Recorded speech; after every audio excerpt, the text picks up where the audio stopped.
Cholera is making a comeback, and we don't have enough vaccines to fight it. The places hit hardest are often the world's poorest. According to the World Health Organization, there are currently active outbreaks in Zambia, Mozambique, Sudan, the Democratic Republic of Congo, and more. Palestinians in Rafah and Gaza also at risk. For a closer look this morning at why we don't have enough vaccines, what needs to be done next, we're joined by infectious disease specialist Dr. Isaac Bogosh. Great to have you back for this. I know this is your field of expertise. So why the resurgence of cholera? What's happening? It's terrible. I mean, there's a confluence of issues, but one of the reasons was we had an El Nino year, and anytime you have an El Nino year, you have more rain, more pooling water. This is an infection that's really transmitted by contaminated water, and you just have many more people infected. That's one of the reasons. It's obviously more complex than that, because this is an infection, as it is transmitted by contaminated water supplies. It's an infection of poverty. And, really in 2024, we're still dealing with cholera because much of the global population does not have access to clean water, sanitation, and hygiene infrastructure, which is a colossal failure. I'm curious, what are the outcomes if you contract cholera if you don't have a vaccine?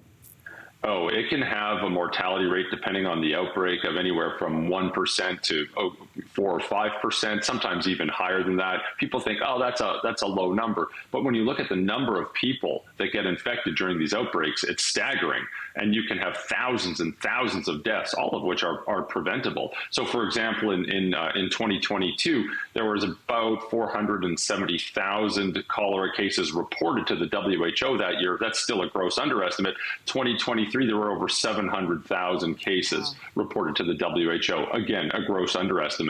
But sadly, these cases and these outbreaks can be explosive, and you can have significant deaths, including the most vulnerable people, impoverished individuals, impoverished communities, the youngest of the young, who just can't keep up with their fluids and electrolyte imbalances from this profoundly severe illness.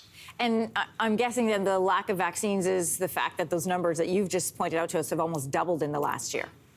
Yeah, that's certainly a reason, and there's more people exposed because of we've seen it is an El Nino year, and there just is a tremendous lack of clean water, sanitation, and hygiene infrastructure. So there's more countries with outbreaks, larger outbreaks, and less ability to respond to those outbreaks because the global vaccine supply is limited. There is a vaccine stockpile. In 2013, there used to be about 2 million doses in the vaccine stockpile. Nowadays, there's about 40 million doses of cholera vaccine in the stockpile, and that's still not enough.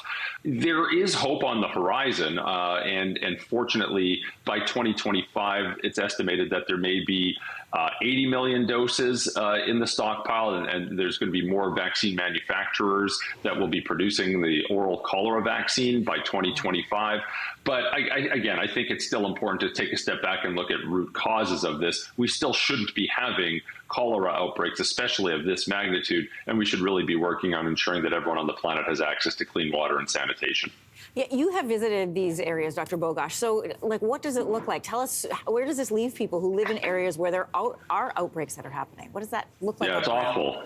It's awful. I mean, I work pretty regularly in many of these regions, and you see slow progress, right? Like there are more and more wells, there is more and more access to safe drinking water and to sanitation and hygiene infrastructure, but it's a slow push, right? Ultimately, you need political stability that leads to better economic well-being, that leads to engineering and of this infrastructure. This obviously takes time, but it also takes effort, and it certainly needs to be a concerted effort. Outbreaks can be awful, and people can get very sick very fast, and these outbreaks are often rather explosive. Many people might remember the horrendous outbreak in Haiti after the earthquake there that over a decade ago. We saw tens of thousands of people infected in a short period of time. And you can just see this infection rip through a community and cause tremendous devastation. So the key thing here is prevention, but of course, there will be outbreaks for the foreseeable future until the world has better access to clean water, sanitation, and hygiene. And I think it's just very practical to ensure that the global stockpile of vaccines is able to respond to larger and larger outbreaks, as we're going to see more severe climate and with climate change in the future. 2025 hopefully will be okay, as there's going to be 3 different manufacturers producing this oral cholera vaccine, and with a much larger global stockpile, at least we'll have a better ability to respond to these outbreaks. Dr. Bogosh, thanks for your expertise this morning.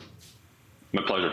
Hey, thanks for watching. If you liked this, be sure to subscribe here, or you can check out more Your Morning videos right here.